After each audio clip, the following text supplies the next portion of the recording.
ధనకోట వంశంలో వారసులు డామినేట్ చేయాలి కానీ బయట నుంచి వచ్చే కోడళ్ళు డామినేట్ చేయకూడదు.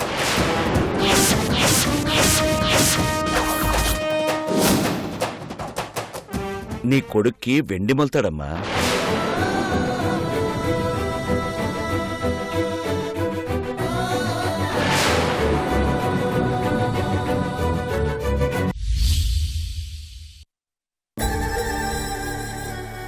చాలా మంది పిల్లలు పుట్టక పిల్లల కోసం లక్షల కొద్దీ ఖర్చు పెడుతున్నారు. మీరేమో దేవుడిచ్చిన వరాన్ని వద్దనుకుంటున్నారు. కడుపులోని బిడ్డను చంపుకోవడం మహాపాపం.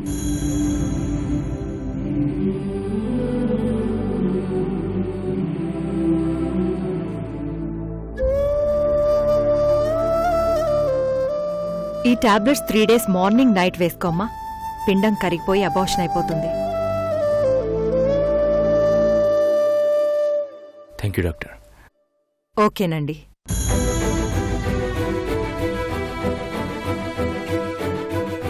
శ్వేత వస్తాను డాక్టర్. ఓకే.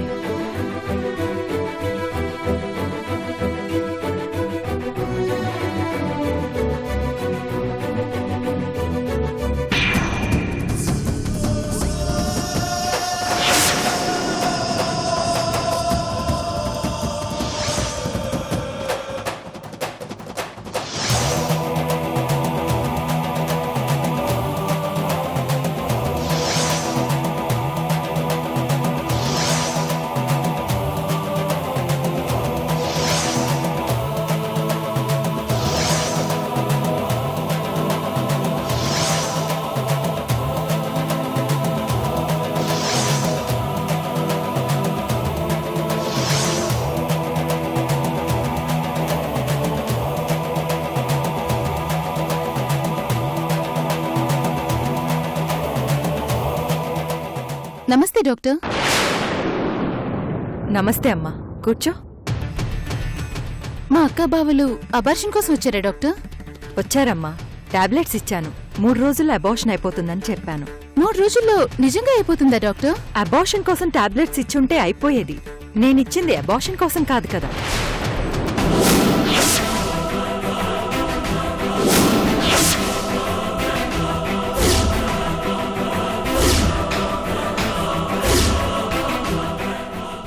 నువ్వివ్వొద్దని చెప్పావు కదా. నువ్వు చెప్పినట్టే నేను చాలా న్యాచురల్గా నటించి టాబ్లెట్స్ ఇచ్చాను.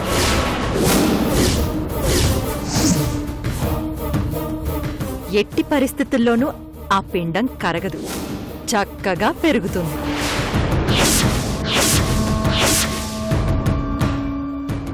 నేనిచ్చిన టాబ్లెట్స్ వల్ల వామిటింగ్ సిమ్టమ్స్ ఆగిపోతాయి.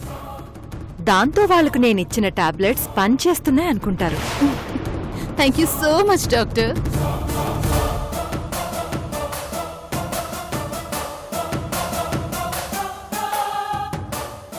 ఎలాంటి అవసరం వచ్చినా సదా మీ సేవలో ఉంటాను. ఓకేనా? Okay doctor.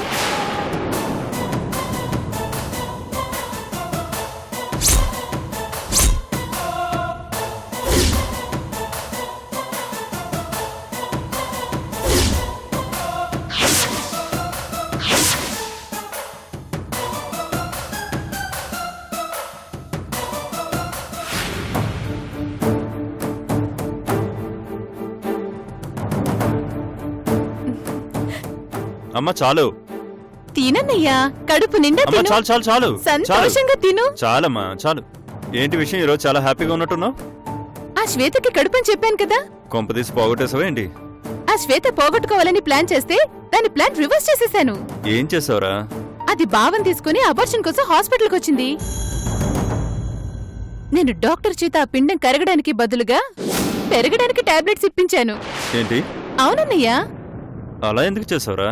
అది ఆ ఇంట్లో వాళ్ళందరినీ మోసం చేయడమే కాకుండా బావ మంచితనంతో ఆడుకుంటుంది. బావకి ఏ మంత్రం వేసిందో ఏమో కాని దానికి కడుపు అని తెలిసినా బావ దాన్ని ఏం అనలేదంటే నాకు చాలా ఆశ్చర్యంగా ఉంది. అది సరే, దాని కడుపులో బిడ్డ పెరిగితే నీకేంటి లాభం? ఆ వంశానికి నువ్వు వారసునివ్వాలని ఆశపడుతున్నావు కదా. ఎప్పటికైనా వారసుండిచ్చేది నేనే. ఈలోగా అదే వారసునిస్తే అది దేవత అయిపోద్దిగా. అది వారసుండివ్వాలి. ఆ వారసుడి వల్లే ఆ ఇంట్లో దానికి అవమానం జరగాలి.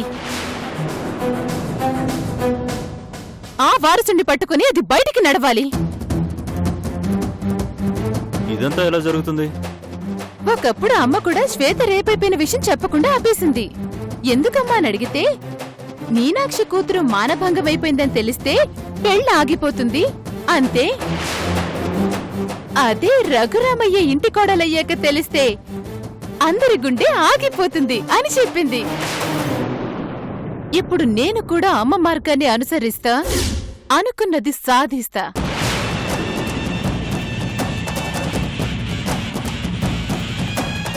అది ఇవ్వబోయే వారసుడి కోసం కుటుంబం అంతా ఎదురు చూస్తుంది.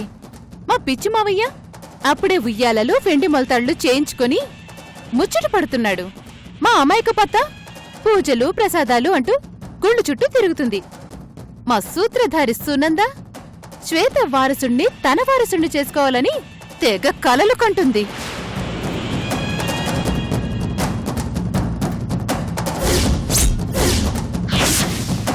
రేపది వారసుణ్ణిచ్చాక ఈ బుడ్డోడి బ్లడ్ మన వంశానిది కాదు మావయ్యా అని చెప్పేస్తా. వీడి కాపీ రైట్స్ వేరే వాడి దగ్గరున్నాయి అత్తయ్యా అని అంతా వివరంగా వివరించేస్తా. దాంతో ఎవరు ఆ బిడ్డని ఎత్తుకోలేరు, ముద్దులాడలేరు. ఎత్తుకున్న బిడ్డని ఎత్తి కుదేస్తారు. దాన్ని అందరూ కలిసి మెడ పట్టుకుని బయట గెంటేస్తారు. దాంతో నాకు నా బావకి రూట్ క్లియర్ అయిపోతుంది. నీ బావంటే నీకెందుకంత ఇష్టం? తన భార్య పెళ్లికి ముందు చెడిపోయిందని తెలిసినా యాక్సెప్ట్ చేశాడు. కడుపోయిందని తెలిసినా యాక్సెప్ట్ చేశాడు. అంత గొప్పోణ్ణి కట్టుకోవాలని ఆశపడ్డంలో తప్పే ఉంది? పైగా నేను ఆ శ్వేత కంటే గొప్పదానిని. దానిలా నేనే చెడిపోలేదు. Okay, proceed. నా ఫుల్ సపోర్ట్ నీకే. ఉస్సే శ్వేత, నీ కడుపుతో ఆడుకుంటా నా కడుపు మంట చల్లార్చుకుంటా.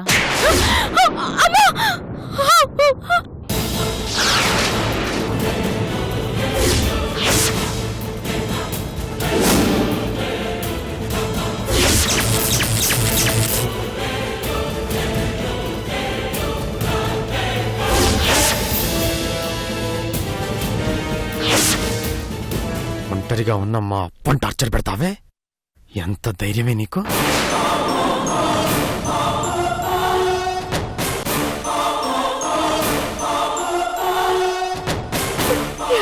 కొట్టేద్దండి.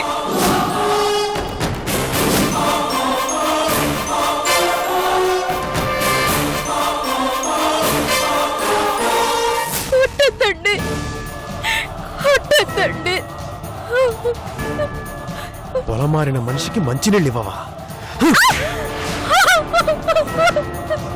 ప్రాణం పోతుందన్నా మంచినీళ్ళు ఇవ్వవా? మంచినీళ్ళు ఇవ్వవా? నువ్వు పెట్టిన టార్చర్కి మా అప్ప చచ్చిపోయి ఉంటే నువ్వు తెచ్చిచ్చేదానివా?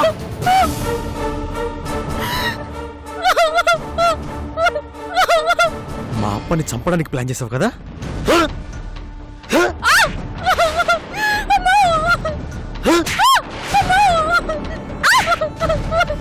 టార్చర్ మీరే కాదు నేను చూపెట్టగలని శాంపుల్ చూపించావు కదా?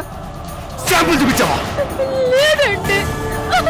వజ్రముని ఆఫ్టర్ ఆల్ ఒక ఆడది వణికించి జలకిచ్చిందంటే మాకెంత అవమానం. నువ్వు బతకూడదు, నువ్వు బతకూడదు.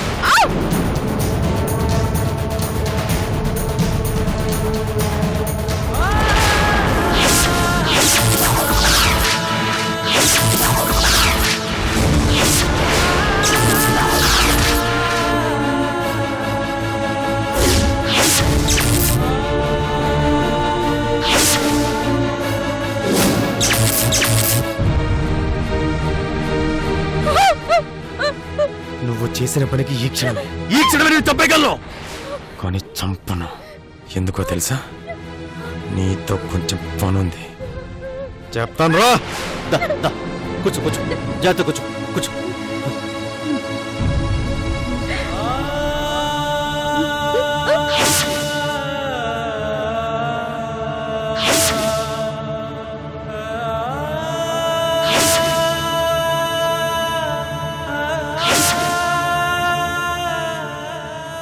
దాహం వేస్తోందా? హ? గొంతు తడారిపోతుందా? హ? నీళ్లు తాగుతావా? ఉండు తెచ్చిస్తా.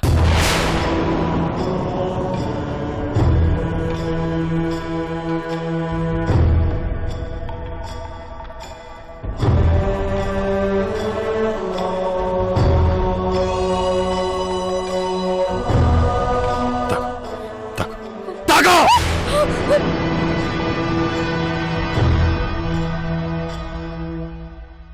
తాగు!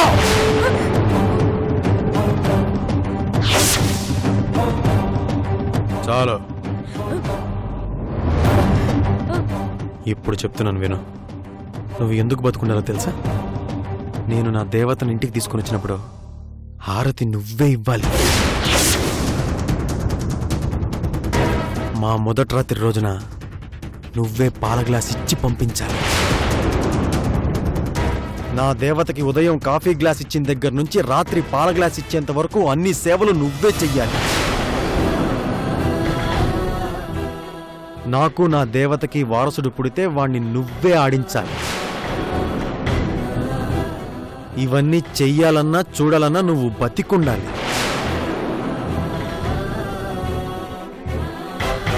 అందుకే నిన్ను చంపకుండా వదిలేస్తున్నాను. అర్థమైందా? అర్థమైందా? ఇంకొకసారి నా తండ్రిని మాట వరుసకైనా సరే ఒక్క మాట అన్నావంటే నీ తలని నా ఇంటి గుమ్మానికి ఏలాడదీస్తాను.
చేయమంటావాక? ఒకప్పుడు మీ అమ్మ కూడా మా కుటుంబానికి చాలా హెల్ప్ చేసే హాస్పిటల్ పాలయ్యింది. ఇప్పుడు నువ్వు చేద్దాం అనుకుంటున్నావా? నీ మాటలు బాణాల్లా ఉంటాయక్క. అవునా? అయితే అడ్డురాకు, గుచ్చుకుంటే చచ్చిపోతాం. సరే కాని ఈ మధ్య నీ హడావుడి కనిపించడం లేదేంటి? First night, second night, third night అంటూ తెగ ప్రయత్నాలు చేసేదానివి. ఇక జరిగే పని కాదులేని వదిలేసావా? మా శ్వేతక్క మీద నమ్మకం పోయిందా?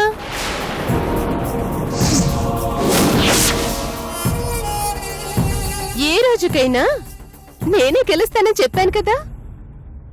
దాని మీద ఆశలు వదిలేసి నా మీద ఆశలు పెట్టుకోక్క.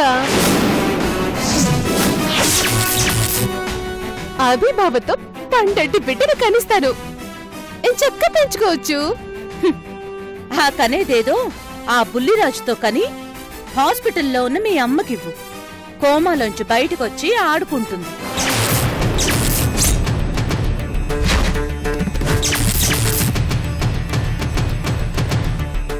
టైం వేస్ట్ చేసుకోకమ్మా, వెళ్ళమ్మా. మళ్ళీ మళ్ళీ చెప్తున్నాను వినక్క. ఈ ఇంటికి వారసునివ్వబోయేది నేనే. ఎందుకే పిచ్చి భ్రమల్లో బ్రతుకుతావు?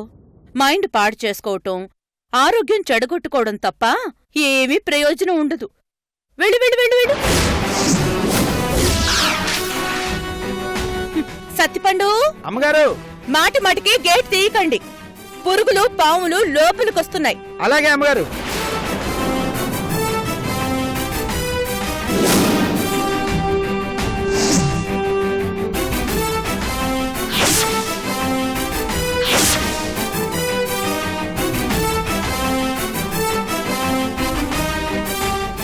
భ్రమలో బతుకుతున్నది నేను కాదక్కా, మీరు.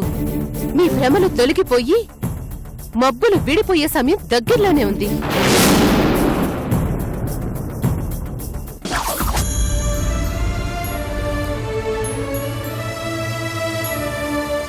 ఈ టాబ్లెట్స్ 3 days మార్నింగ్ నైట్ వేసుకోమ్మా.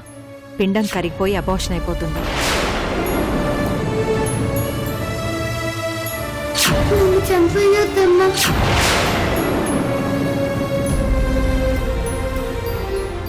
నీ బిడ్డగా భూమి మీదకి రావాలనుందమ్మా.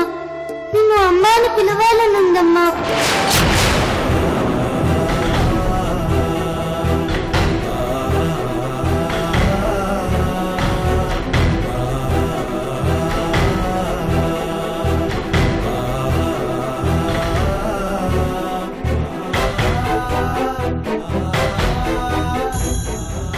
నువ్వు తీసుకున్న నిర్ణయం నీకో కొత్త జీవితాన్ని ఇవ్వబోతోంది. వేసుకో. కొత్త జీవితాన్ని కాదు, కొత్త సమస్యనివ్వబోతోంది. ఇది క్లియర్ అయిపోతే ఇక ఏ సమస్య నీ దగ్గరికి రాదు. నువ్వు సంతోషంగా ఉండొచ్చు. నేనొచ్చిందే సమస్యను సృష్టించడానికి కదా. ఎలా క్లియర్ అయిపోతుంది? ఎలా సంతోషంగా ఉంటుంది? అంతా మంచే జరుగుతుంది. తీసుకో. మంచి జరుగుతుందని అనుకుంటుంది. ఊహించని గంట ముంచుకొచ్చేస్తుందని దానికి తెలీదు. ఇంకా భ్రమలోనే బతుకుతుంది. చేతులారా పసిగుడ్డుని చంపుకోవటం పాపమే. కానీ ఏం చేస్తాం? అది నీ జీవితానికి శాపంగా మారకూడదు కదా. చంపుకుంటున్నామని మీరనుకుంటున్నారు, పెంచుకుంటున్నారని మీకు త్వరలోనే తెలుస్తుంది. ఏ తల్లి తన గర్భాన్ని శ్మశానంగా మార్చుకోదు. మార్చుకునే దురదృష్టాన్ని ఆ దేవుడు నీ నుదుటం రాశాడు. పరిష్కారం కూడా ఆ దేవుడే రాశాడనుకో. మా సునందక్క దగ్గర చాలా తెలివితేటలున్నాయి. గాలివాటం చూసుకుని పడవని జాగ్రత్తగా నడుపుతుంది. కాని వాళ్ళు ఎక్కిన పడవకి పెద్ద చిల్లుందని అక్కకి తెలీదు పాపం. ఎవరడ్డొచ్చినా, ఎవరు ఎన్ని ప్రయత్నాలు చేసినా నిన్ను అభిని విడదీయలేరు. నువ్వేం ఆలోచించొద్దు. తొందరలోనే దాని అడ్డు తొలగించుకుంటాను. దానికి ఎగ్జిట్, నాకు ఎంట్రీ. ఏమంటావన్నయ్యా? నంజుండని మొట్టమొదట అన్నయ్య అని పిలిచిన వ్యక్తివే నువ్వే. అందుకే నీ మీద ఒట్టేసి చెప్తున్నాను, నీకోసం నేను ఎంతవరకైనా తెగిస్తాను.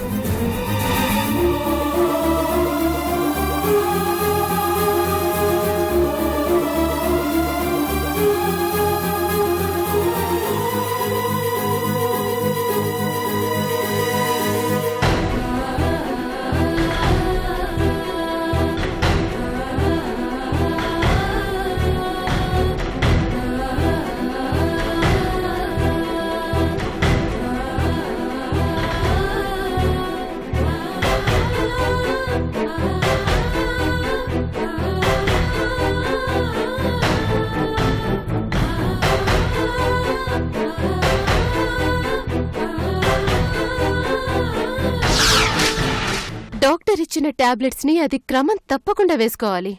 నేను అనుకున్నది సక్రమంగా జరిగిపోవాలి. అన్నీ సక్రమంగా జరుగుతాయి. నువ్వేం బాధపడకు.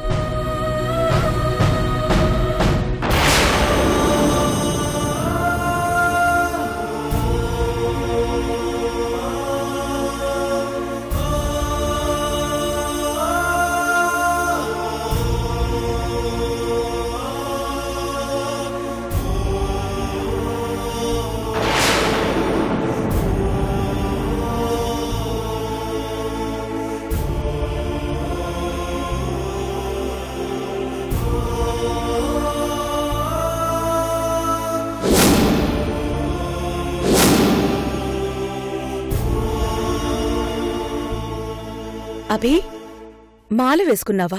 అవును, నా భార్యకేం జరగకూడదని, నా భార్య ఆరోగ్యంగా ఉండాలని నా ఇష్టదైవమైన ఆంజనేయ స్వామి మాలేసుకున్నాను. శ్వేతకి ఏం కాదు, నువ్వేం భయపడకు. ఇప్పుడే టాబ్లెట్ వేసుకుంది.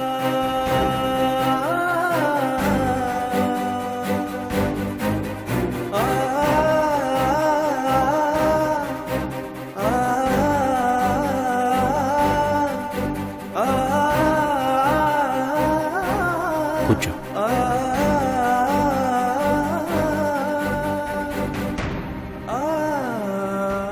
మనం చేసిన తప్పుల్ని మన్నించమని ఆ దేవుడితో మొరపెట్టుకున్నాను. మన్నిస్తాడనే నమ్మకం నాకుంది. నువ్వేం దిగులు పడకు. నువ్వు నేను ఉండగా దానికి మనశ్శాంతి ఉండదు, అంతా తలకిందులైపోతుంది. నువ్వు వెంటనే వెళ్ళి దాన్ని ఇంకా లాక్ చేయి. అలాగే.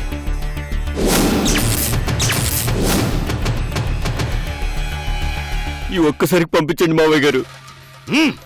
ఎవడో నీకు మావయ్య?